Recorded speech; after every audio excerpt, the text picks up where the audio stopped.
إنشاء الملاعب الرياضية والمشاريع الاستثمارية ذات الطابع الرياضي تسهم في خدمة الشباب وإبراز المواهب والإبداعات الداعمة للمنتخبات الوطنية.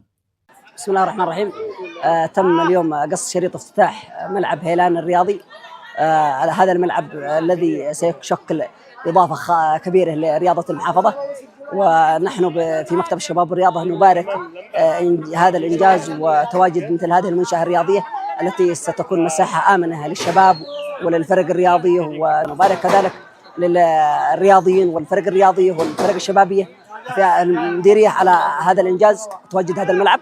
وإن شاء الله تعالى نحن في مكتب الشباب والرياضة سنكون داعمين لمثل هذه المشاريع، وندعو القطاع الخاص والمستثمرين للاستثمار في قطاع الشباب، كون شريحة الشباب من الشرائح المهمة في المجتمع والاستثمار فيها له نتائج إيجابية ومثمرة.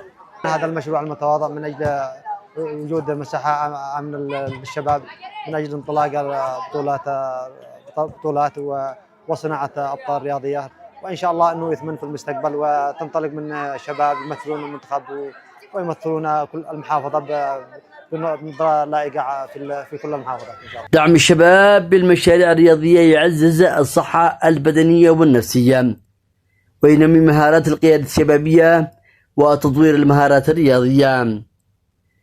إنشاء الملاعب والمنشآت الرياضية تمثل أهمية كبيرة للشباب والرياضيين، وتساهم في تنمية المهارات الاجتماعية واستضافة البطولات الرياضية. لقناة عدن الفضائية، محمد القداسي، محافظة مأرب.